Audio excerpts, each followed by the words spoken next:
শশা পার দিন শেষ। আরোহী মিমের বাংলাদেশ 3 মিনিট 24 সেকেন্ড না থাকলে কিন্তু খুব মিস করবে। আরে না ভাই, আমি থাকতে কেউ মিস করবে না, সবাই দেখবে।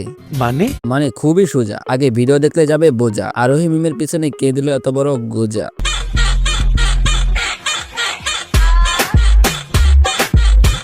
এ হলো একমাত্র টিকটকার ওরফে নায়িকা, যে কিনা দুম্বার সাথে প্রতিযোগিতা করে নিজের সাইজটাও দুম্বার মতো বানাইছে। যত ভুল জমা আছে দেখো মনে, সব লিখে রেখেছি গোপন। গোপন আর থাকলো কই, 3 মিনিট 24 সেকেন্ডে সবই তো দেখছে ওপেনে।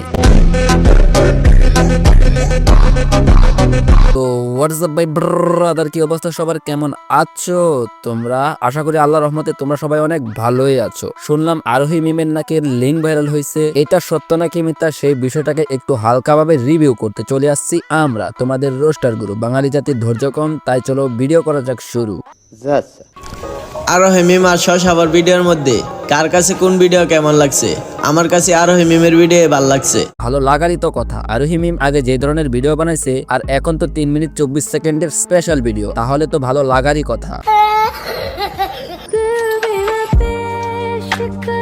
ওই যে একটা কথাই আছে না, যদি তাকে নসিবে আপনি আপনি আসিবে, তাই বলে আরোহী মিমের ভিডিও এইভাবে আসবে এটা আমি মানতে পারছি না।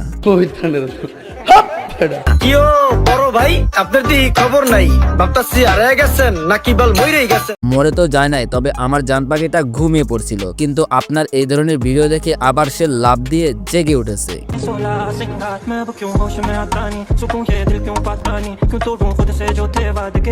কবি বলেছে, নিজেকে পরিবর্তন করতে চাইলে এমন ভাবে পরিবর্তন করো যে সবাই দেখে তাক লেগে যায়। কিন্তু 3 মিনিট 24 সেকেন্ডে এমন এক পরিবর্তন করেছে ভাই, সবারই তো চোখ লেগে যাচ্ছে।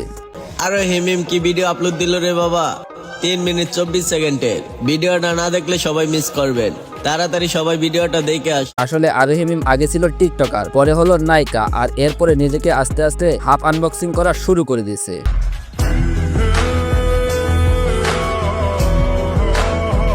আর এখনকার পোলাপান এতটাই যাওরা যে এআই জেনারেট হাফ আনবক্সিং ভিডিওটাকে ফুল আনবক্সিং করে দিয়েছে, তাও আবার 3 মিনিট 24 সেকেন্ডে একবারে WWE খেলার মতো করে। না বোন, আমি দেখিনি আর দেখতেও চাই না, কারণ তোমাদের মতো মেয়েদের গায়ে পোশাক থাকলে কি আর না থাকলে কি, দুইটাই সমান। কিন্তু তুমি আজকের পর থেকে প্রত্যেকটা মুহূর্ত আফসোস করবা। হ্যাঁ, এটা ঠিক, যারা এআই এর মাধ্যমে এই ধরনের ভিডিও বানাইছে তারা কাজটা একদমই ঠিক করে নাই, কারণ কারো পার্সোনাল সম্মান নিয়ে খেলা করার অধিকার এটা আপনার নাই। বাট আপনাদের কাছে আমার প্রশ্ন, যেখানে এই মেয়েটাই নিজের সম্মান ধরে রাখতে পারছে না, সেখানে সাধারণ মানুষ কি করবে? তারা তো এই ধরনের ভিডিও করবেই, কারণ সে তো নিজের সম্মানটাকে বিলিয়ে দিচ্ছে। এইটা আমরা জানতাম। আমার মনে হয় আপনার এই ধরনের ভিডিও তাদের ব্যাপক উৎসাহ দিয়েছে এই ধরনের একটা নেগেটিভ ভিডিও বানাইতে। নাও কাম টু দা পয়েন্ট। এই যে মিস আরোহী মিম আপু, আপনার চেয়ে আরো অনেক সুন্দরী দেখেছি, যারা টাকার জন্য ঢাকা জায়গা ফাঁকা করে দিছে। যদিও এটা ফেক, তবে আপনার এই ধরনের ভিডিও খুব একটা ভালো ইঙ্গিত করে না। মানে এখনই পরিবর্তন হন, আর যদি আপনার সম্মানটাকে নর্মাল ভেবে এইভাবে চলতে থাকেন, তাহলে খুব দ্রুতই আপনার ভিডিও একবারে রিয়েল ভাবে এবার প্রকাশ পাবে। এটা আমার কথা না, এটা জাতির কথা। সেরাসেরি পরে করো, আগে বলো ভিডিওটা তোমাদের কাছে কেমন লেগেছে। ভালো লাগলে লাইক করো, পেজ হইলে ফলো করো, আর ইউটিউব চ্যানেলে হয়ে থাকলে সাবস্ক্রাইব করো। So friends, all the best, দেখা হবে পরের কোনো ভিডিওতে। আল্লাহ হাফেজ।